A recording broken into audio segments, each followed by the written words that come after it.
Welcome back to the Disaster Tough Podcast. It's your host, John Scardena. I am so excited for this episode. As you know, we've been talking about dynamic populations for a long time now, and the differences between organizational style or enterprise emergency management and public sector. Those who know me best. Definitely understand that I have worked in both sides of that house, and so I want to be able to call that out and talk to experts around the field. I had the very special opportunity today to talk to Sarah Razor. She worked at Churchill Downs. She's going to be working. In fact, she just got hired. She just started at the University of Kentucky. And so she has this amazing experience. In fact, last week I talked about specifically how to get hired at a job. Maybe she can talk to us a little bit about that. And one of the things that I called out there was about internships. And I noticed on her LinkedIn, yes, I stalked her beforehand, that she has done 2 internships, both in the US and in UK or in Canada, and really fascinated by that. And so a really cool person to talk to. So without any further ado, Sarah, welcome to the podcast. Thanks so much. I'm so excited to be here. So first things first, again, congratulations on the new job. That's pretty exciting. I am hyped to be here. I'm so excited to work with University of Kentucky Police Department. They have a great program and they're going to do awesome things. So I'm here for it. Well, I've heard good things about them, and with you adding to the team, I'm sure it's just going to be over the top now. So that's pretty great stuff. Let's talk about working for the U.S. Congressional and then working for the Canadian Parliament internships. You're an emergency manager. You're this resiliency advisor. Tell us about these internships and how that kind of plays into your career path. Yeah, so I'll give a little bit of background. So my bachelor's degree was in government. We make sure that we clarify government because it was before the program changed to political science. So you have to say government. But I originally wanted to go into politics. So that was kind of my end goal. That was what I wanted to do. And then I did an internship in politics and realized I didn't like it. So first off, internships teach you what you love. They teach you what you want to do. They teach you what you like. Specifically, they teach you what you don't like. So that was the big part of what I learned from the first internship I did, was that it wasn't really fit for me. Yeah. And then I went on from there to start taking some more security geared classes, got a certificate in intelligence and security studies at the undergraduate level, and then interned at Canadian Parliament, which by far one of my favorite experiences that I've ever done. It is outstanding to go over to another country, even a close by one, and see what they do, how they operate, and really get an appreciation and understanding for what we do and how America and the U.S. is different. So it's just such a great experience. I had this fun thing with my wife when we went over to England, and we were on like this kick to do museums and go at all the famous sites, of course. And I knew the answer, but I wanted to see if people in the UK actually knew the answer. And so I would go and I would ask the people at the museum, what happens if the Queen enters Parliament? And they'd be like, I don't know, like what would happen? So to give some context, at Georgetown, we got to go and hold the original mace. There's a picture of me holding the first mace. It's where Paddington Bear lives, funny enough. Awesome. Yeah, it's in London. And we'd go around and most people didn't know. And then I went and asked a soldier and he goes, I'm pretty sure it's an act of war. I was like, you're right, it is. And it's just like really fascinating to like see, like even in our own culture, we have so many different things that set up in our systems, and it's important to learn about what those systems are. In terms of a political background, funny enough, I also had the similar aspirations and I also changed. And, the reality is it's like, when you find a field that you're passionate about, like emergency management, it kind of like catches you. And I feel like that's what happened to me. I don't know if you had the same experience or not, but why did you switch from essentially like political science or government to securities? What was the catalyst there for you? So a lot of it was just, I came from a background, my father and grandfather were both volunteer fire department. They were both chiefs of it. I grew up in that atmosphere. I was a junior firefighter until I went to college. Cool. So it was one of those skills that I just grew up seeing that atmosphere and thought I would get that kind of satisfaction of helping people and service from politics. Yeah. Ended up getting it from emergency management and security. So I actually went all the way. I have a master's degree in public administration and a master's in security and intelligence studies that was geared towards going into the security side of it. Fun fact, when you get an MPA, you look at organizational structures, you look at how they work, how they don't work, and what needs to be fixed. And I immediately took the route of going emergency management when I started on the ground floor at Churchill. Real quick, we're going to pause for this week's Disaster Tough endorsements. How do you spell Doberman Emergency Management? EOP, OEP, HVA, HMP, Thyra, TTX, Drone, PDA. Whenever you need an expert, Doberman Emergency Management field experts are there for support. Contact an expert at DobermanEMG.com today. The L3 Harris Extreme 400p radio solves problems and is specifically designed for emergency services. How do we know? We field tested it with medical, urban search and rescue, and collapse and confined structures. This radio is amazingly tough. Check out the L3 Harris Extreme 400p radio at L3Harris.com right now. Okay, let's jump back in. Fantastic. So the question I have are really the path I want to take on that is like, when your family influenced you into getting to this field, it caught you because of your experience at Churchill Downs. Do you think that you've kind of taken your own path, or do you feel like you still have a lot of those pulls back to fire? I would say, because you didn't get a degree, like you're not like I fire don't have a administrator. degree in emergency management and fire protection and anything like that. I guess that would be my first thing that I would tell anyone, or looking back to younger me, I'd be like, you don't have to get a degree in this. But also, I mean, I'm always going to be partial to going out and like to see the fire trucks out on the racetrack. I mean, that was one of the things. We did a yearly track test of having the fire department come out, make sure they could get around to where they need to go. It's always something that I like seeing. But it was also one of those where I ended up being a little bit more critical of saying, well, I know what that is, whereas maybe I don't know what some of our other special response teams would have done. Yeah. So it ended up giving me probably, I don't know if Louisville's fire chief would really appreciate it, but I'm sure that it gave us a little bit more ammo for me to go out and say, hey, why do we do this? What are we doing? How does this fit the operational plan? Because I had a little bit more background in it. Well, the good news is like, last week we talked about I shared this article. It's called the Ashley model. It's about my COO, Ashley. And in the Ashley model, it talks about having that response experience so that you can, what's happening at the end of the road, so you can be better at strategy. And I still believe, I believe in education. I believe in degrees.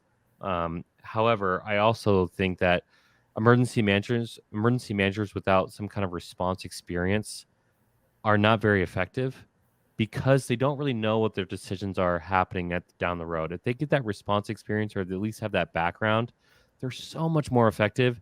And yes, it does give you a lot more ammo when you're talking to somebody like, I do know your job, and I do know the lingo, and I know exactly what's supposed to be happening.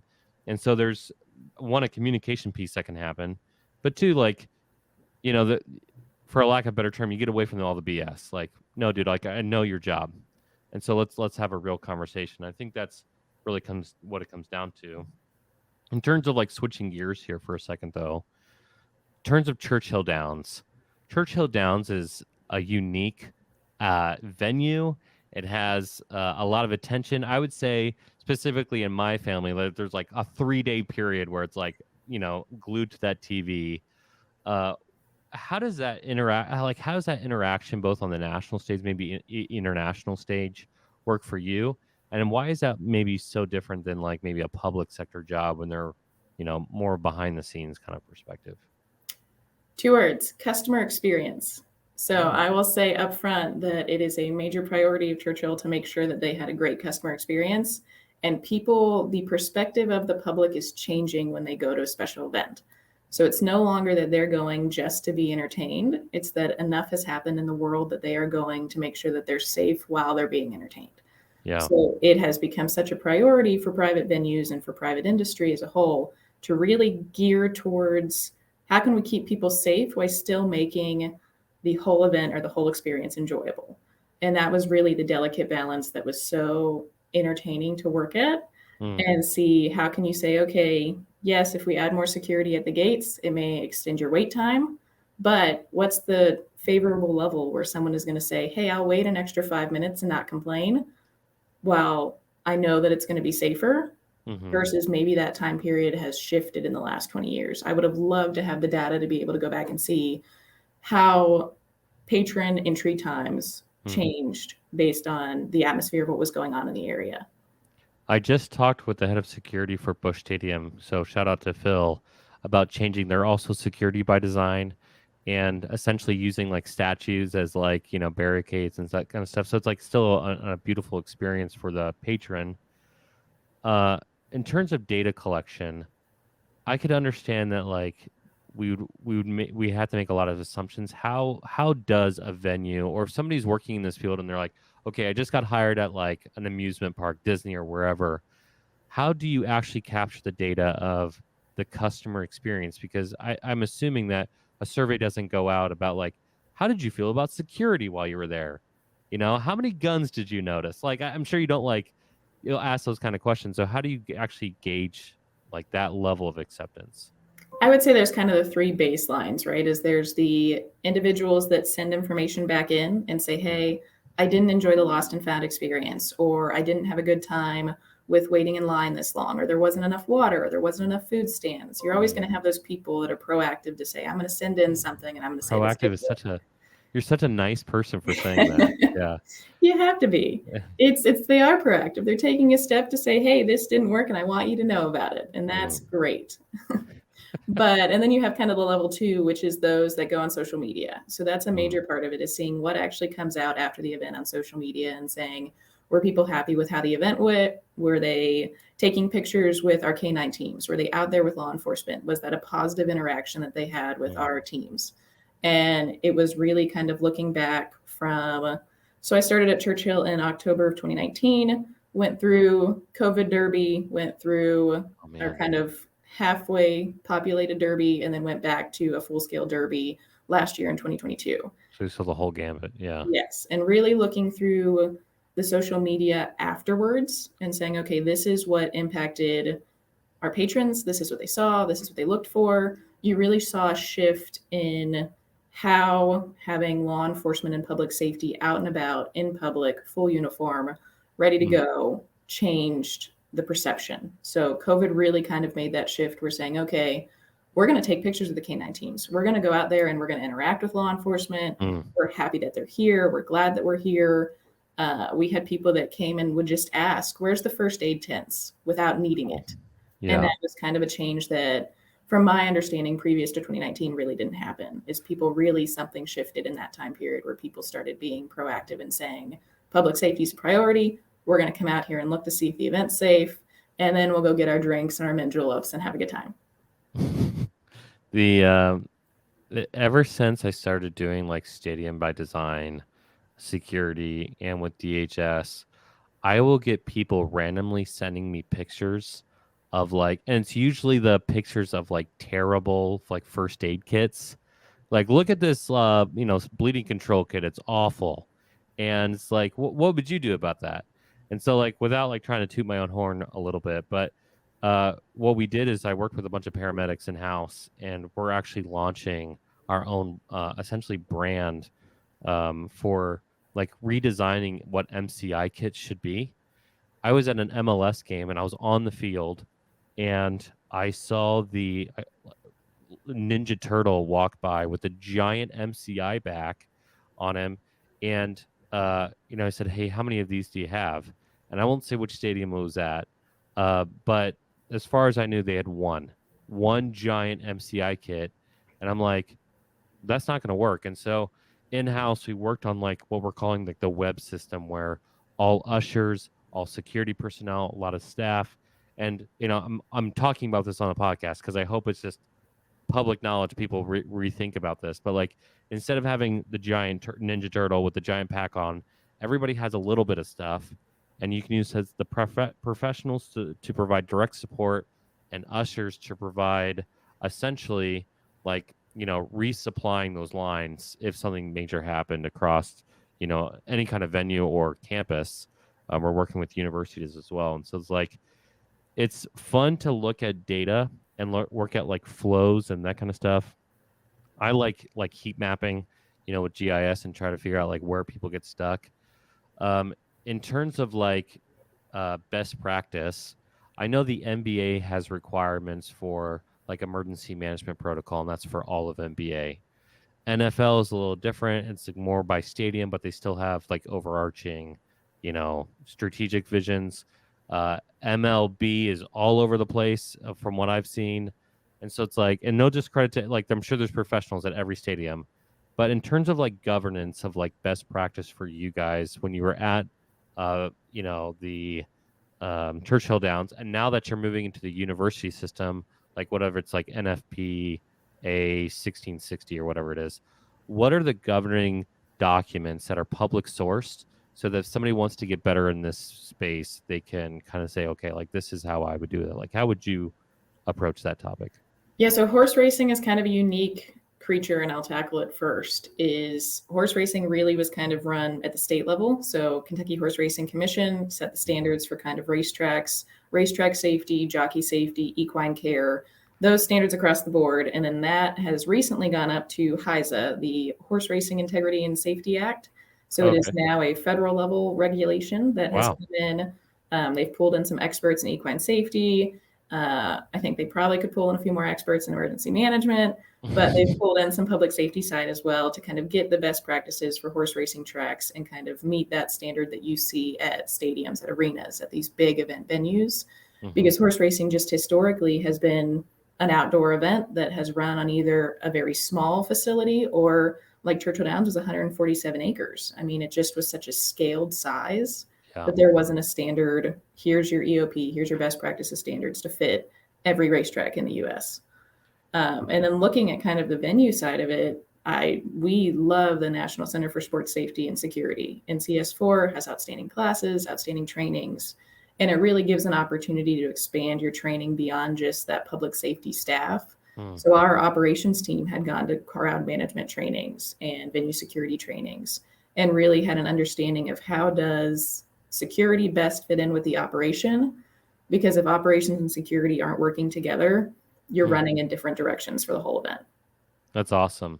In terms of like I'm sure there's a major difference between the patron safety, the horse safety, the trainer safety, like what, in terms of your perspective, I'm sure they're all equal, but like what is like the priority for an organization? Like, for example, like whether it's horses or players or, event, right? Like if it's like a play or whatever, in terms of like priorities, where should somebody start at the priority? Is the priority like continuity of operations there for players? Is it, make sure the patrons come back? Like what are the kind of the priorities for you? And you're going to be doing like, sports stadiums again at the UK, right? The University of Kentucky. So where do you start in terms of that like hazard vulnerability assessment or that even that like COOP perspective? I would say you have to get down your everyday operations first. You have to know. So at Churchill, we had horses on site every day of the year for the most part. And it was, how can you make sure that equine is safe every day? How can you make sure that the people that work there are safe? If your office staff doesn't know what they're doing in an emergency, your patrons aren't going to know what they're doing in an emergency. I love that. So really kind of getting that, what is our routine operations down? What do we do in an emergency for that routine operations? And then build those layers up to say, okay, now we have a special event. Now we have 50,000 people on site. Now we have 140,000 people on site. You can't plan for 20 people on site. You can't plan for 150 on site. So the question remains for me, though. So we do these dynamic populations courses. I want to say that like 30 times to make sure you come alone, but maybe other people can come too. But like the reality is like when you're dealing with a multicultural, multilingual population that's only occupying a space for a very short amount of time, how do you even test evacuation procedures outside of like looking at like what happened at Penn State when they had a stampede? Or I think a couple of weeks ago, there was even an incident that was, where was that? Another stampede happened where a crowd and people got trampled. Without like looking at only the real world, like after actions, how do you get a population who could come from anywhere with all kinds of perceptions of security, and then to get them to fall in line? Like, what are some of the things that are in place to help people do that? And I have an idea, but I would love to hear your idea. I think I'll start with it. Be creative with it. I mean, you're never going to be able to say, okay, let me get 150,000 people to volunteer to come and just test emergency procedures all day. You might get a chunk of those. So at Churchill, we had 4 main buildings. If I could get enough people to say, okay, we're going to start at the top floor of one and we're going to walk it down and see how long it takes with a crowded stairwell with people pushing against each other, then that's a small population that I can use that information to kind of mirror at the other parts of the facility. Yeah. But work with what you have. I mean, reach out to universities, reach out to local volunteer groups. There are a lot of people that are willing to come and work with public safety and get all moulaged up and get ready to kind of see what happens. And if you can't do the full scale, do a small scale that you can scale up and use kind of some best practices to guide it. Okay, real talk. I get really sad every time I hear someone's doing a full scale and they don't include the CERT teams. It's like the one thing that they all want to do. They all want to like dress up and be involved. And it's like, hey, who are you including? Oh, the firefighters. Great. Like include people with moulage that are just want to act. And I swear, I went to a USAR training 2 weeks ago, and I thought like you could light some candles and do kumbaya. It was so quiet, and I was like, get some actors in here, some CERT people, and they will be screaming more than anybody else. They will be all in, and so it's like great call out there to like include those groups. In terms of trying to evacuate, 20,000, 100,000, 150,000 people. Like the worst case scenario is when people start panicking. And so in terms of like a I don't want to say pre-planning. I hate that term, to be honest. It's just planning. But in terms of like putting those operations together, I think a great tool that most places don't have that venues have are the giant screens. If you can utilize some like, hey, we're in evacuation, everything's okay, please exit the building. And that's not just like some announcer just like, like sounding nervous while they're trying to evacuate, but it's like press a button, let it play, everybody walk out. You can get people to be much more calm when they know that it's been organized, right? Like you're talking essentially, the shift of level of trust.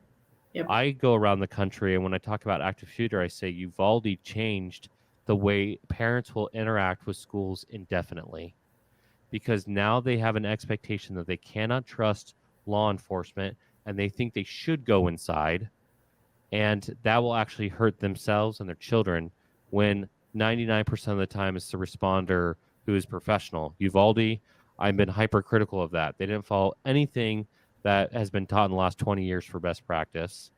But in terms of like most law enforcement, they're highly professional. You look at an active shooter that happened just a couple months ago at a school here in St. Louis, and it was over in minutes because the law enforcement did exactly what they were supposed to do.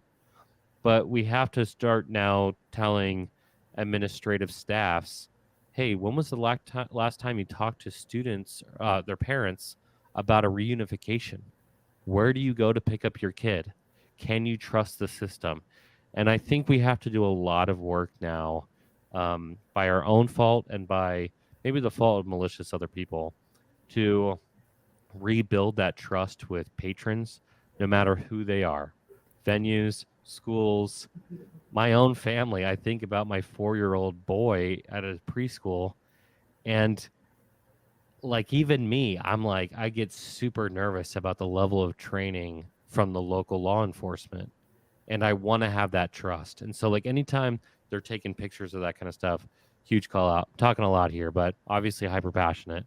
Well, and I'll kind of jump on too, is I think I put a lot of it back on, if you're at an industry, if you're in private security, if you're in private emergency management, if you're at a company doing this job, part of your job is to build that trust with your employees. Part of your job is to say, the only time I want to talk to you is not when your badge works or when your ID doesn't work. I want to talk with you when things are going right, when things aren't going right. Yes. You have to build the trust to be able to say, hey, if you see something that doesn't look right, the old adage, see something, say something, it's still a prize in private business. But if you don't know who your security officer is at the front desk, if you don't know who the person that you can go to for correcting your ID or for getting an issue resolved or for fixing a parking pass, if security handles that at your company, you're not going to be able to say, hey, I saw this guy and I wasn't sure if he was acting how he was supposed to be, or I have this coworker that maybe is not acting how they normally act. You're not going to feel comfortable going to your security or public safety department and saying, hey, we might want to check this out. If you don't even know how to interact with them or know who they are, to say, I need to get my ID fixed, I need to get a parking pass, I need to do the basic day-to-day stuff. Absolutely. And I put that back on private security and say, get out there, meet the employees, bring in food, sit down with them, make it to where having somebody in a uniform is not an abnormal occurrence. Yeah, I agree with that 100%. I have two experiences that directly fall in line with that. When I was in the public sector, we're talking to maintenance at the campus that I worked at. The guy at maintenance, first of all, always include maintenance. They know more about a campus than anybody else. But talking to the head of maintenance, we were talking about an active assailant one time, and he was like, honestly, I have a list of security guards that I know if I walked up to him and say, hey, can you give me your gun? Because I know you're going to run away. I was like, ooh, that's not a great perception of that. And so we had to build a lot of work. The second one was at the same campus, and I shared it again on last week. So if you're listening to this podcast, make sure you check that out. But it was all about understanding the motivations of the stakeholders, especially at research facilities where I worked out, universities, that kind of place, venues where the goal is not security, the goal is to have a good experience. They sometimes look at emergency managers as doomsday preppers. And quite frankly, emergency managers historically, in my opinion, again, I love our field. We don't do a great job of communicating that when we say an all hazards plan, we don't think that all hazards are actually going to happen. We even do high frequency, high consequence events, and we work our way backwards. And we know that, but the language we use makes it sound like every day I think there's going to be a tornado, earthquake, bomb, nuke, EMP. It's all going to happen every day. And while things can happen any day, I think it's really important to figure out the motivations of the people that you work with. And what happened with me is I was treated like I was like a foil hat doomsday prepper. And then I built an augmented reality sandbox. The director's kid went there and they were playing with the sandbox and we're talking about flooding and where to build buildings. And I shared this again last week, so I don't want to talk about it too much. But all of a sudden, there was this realization that this person was intelligent. They had, thought process. They recognized and understood data, and they weren't a doomsday prepper. And once that happened, it was like instant click. Like, Yep. Oh, there's respect. That would never happen if I didn't try to go overboard and try to meet them where they were at. Well, and that's the entire shift of emergency managers in private industry is if you hire an emergency manager, you're not hiring someone for the one day when something terrible happens. You're hiring to prep for that, but you're also hiring a Swiss Army knife that can sit on operations plan and look at traffic plans. They can sit on your kind of public relations and brand representation teams and say, hey, what happens if we do this? If we say this language, it may portray this message. And how do you want to portray the brand in an emergency in this perspective? You're hiring someone that can do a little bit of everything and specialize in some really quality information to get you through an emergency. But more than that, most of the time they become an integral part of a team that says, hey, I can do ops, I can do brand representation, I can do events, I can work with these people and pull it all together. Okay, so first of all, mic drop moment. The Swiss Army knife of emergency management, Sarah Razor is what we're going to start calling you now. But really phenomenal comments here, and quite frankly, I think it gives a lot of things for people to chew on in terms of understanding a different perspective. I recognize that private sector emergency management is doing a lot better at fixing that messaging and working with stakeholders. Pete Gaynor called it out, I think, in one of his articles. He said it on this podcast as well. All emergency managers need to do much better on messaging. Our branding, our style, our approach, all that stuff, people try not to think about it. They don't think it's a big deal, but then they wonder why the stakeholder doesn't want to include them. And all that preparation of learning how to interact with your audience, your decision makers, to get the things that you want. It could be, hey, I would like to spend some money to create a video about evacuations on our screen. That takes time and money, resources, even internally. And if people don't think it's important, they're not going to do that, right? And it could be new evacuation signs. It could be training internally. It could be hiring an outside group, hire a Doberman. All that kind of stuff. It comes into play. So, well, you have to get You have to get someone to hire the person and believe in the person first. I mean, when I first started at Churchill, I wasn't going to be able to walk up to senior leadership and say, you should believe me just because you should.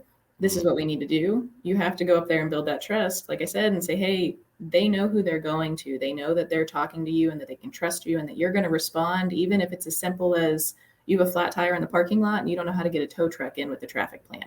That kind of stuff has to happen from somebody. And if you can be the person that can get it done, then when you go to them and say, hey, this is an issue we really need to fix, they're going to start to listen to you and say, okay, what do we need to do?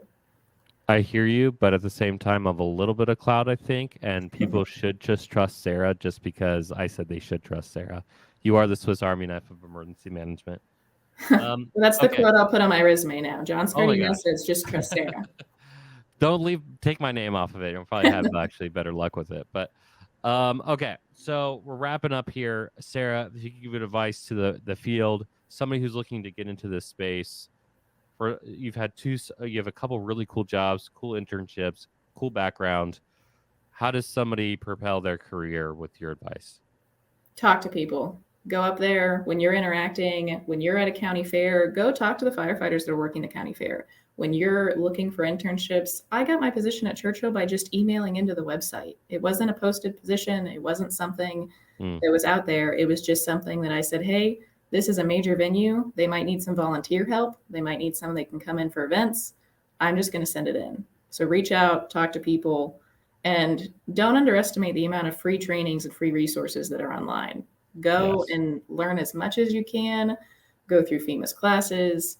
Sit and learn as much as you can, and you'll get the opportunities that open up to say, hey, I know how to use this. Can I help in any way, shape, or form, even if that's volunteer work first? Phenomenal. I agree 100%. Get in front of people, network. We're a small industry, and if you get in front of people and you show that you've learned a thing or two, eventually doors will start opening. And I agree with that 100%. Sarah, thank you so much for coming onto my podcast and talking with me. What an awesome opportunity for you to come onto the podcast and chat with me about a different perspective of emergency management, for sure. It has been great. Thanks so much for having me. All right, guys. So if you like this podcast, which you should have, because Sarah is the Swiss Army knife of emergency management. If you like this podcast and you learned a thing or two, please let us know by liking and subscribing. If you have a comment, if you found something at your campus or you're looking to get into this space, make sure you send us a comment. We get lots of emails at contact@thereadinesslab.com, which is really nice. But we'd like to see it on social media. Ask the community. We are a small field. There's lots of people who want to help. And my last plug again, Sarah, I don't know if she can endorse this or not, but I definitely endorse Disaster Tough podcast and Dynamic Population. So make sure you come out and hang with us at the end of the summer with our group as we address evacuations, mass care, security, public relations, CBRN, and medical transport and triage. Really important topics for emergency managers to learn how to work with their counterparts. And we'll see you for the next one. Peace.